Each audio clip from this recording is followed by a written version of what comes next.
صاحب زرقانی نے لکھا ہے کہ ایک دن حضور سیر کرتے کرتے باہر کھلی وادیوں میں تشریف لے گئے. وہاں ایک چراگاہ میں وفد طارق رکا ہوا تھا اور ان کے اونٹ وہاں چل رہے تھے. ایک سرخ رنگ کا اونٹ حضور کو پسند آ گیا. اہل قافلہ سے کہا کہ اونٹ بیچتے ہو؟ انہوں نے کہا بیچتے ہیں. حضور نے پوچھا انہوں نے نہ بھی بیچنا ہوتا تو کہا بیچتے ہیں. کہا یہ بیچتے ہو؟ کہا ہاں بیچتے ہیں. کتنے کا؟ سودا طے ہو گیا. حضور نے فرمایا کہ میں کوئی تاجرانہ غرض سے تو آیا نہیں تھا, میں تو سیر کرتا کرتا آیا, میرا تمہارا سودا بن گیا. اب یہ اونٹ مجھے دے دو اور میں اپنے شہر میں جا کر اس کی قیمت تمہیں بھیج دے. تو نے کہا میں منظور ہے. حضور نے اونٹ پکڑا, چل دیے. وہ حضور کو دیکھتے رہے. جب نظروں سے اوجھل ہو گئے تو دل پر ہاتھ رکھ کے کھڑے ہو گئے.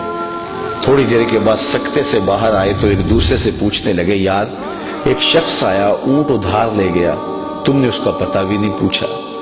جب کسی کو نقد سودا دیتے نا تو اس کا پتہ آپ پوچھنے کی ضرورت نہیں محسوس کرتے, لیکن ادھار دیں تو یا آپ اسے جانتے ہوتے ہیں یا درمیان میں کوئی ضامن ہوتا ہے یا کوئی چیز گروی رکھتے ہیں. تو کہا ایک شخص آیا, اسے تم جانتے نہیں, اس نے اپنا پتہ بھی نہیں بتایا, اونٹ بھی قیمتی اور وہ لے گیا.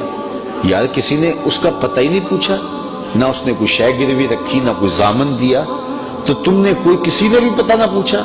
ایک بولا یار جب وہ باتیں کرتا تھا منہ سے پھول جھڑتے تھے, میں تو اس منظر کو دیکھتا رہ گیا. دوسرا بولا یار میں تو اس کی زلفوں کے پیچ و خم میں کھو گیا. تیسرا بولا میں تو اس کی آنکھوں میں ڈوب گیا, کیا خوب سجن دیاں اکھیاں نے. کہا جو بھی ہوا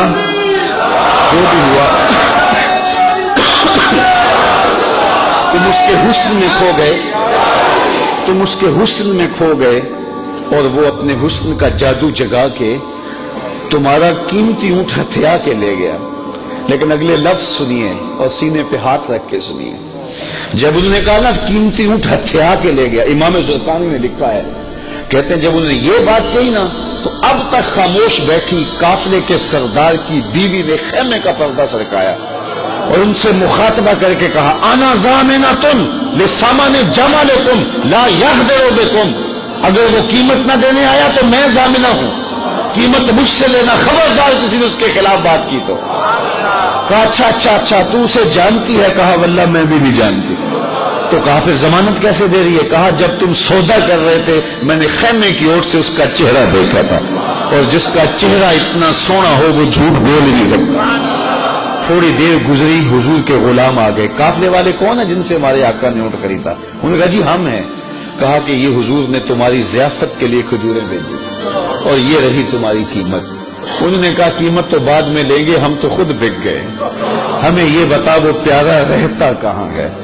تو انہوں نے بتایا وہ کھجوروں کا جھنڈ دکھائی دیتا ہے, یثرب وہ مدینہ, یہ اس محبوب کا ڈیرا ہے.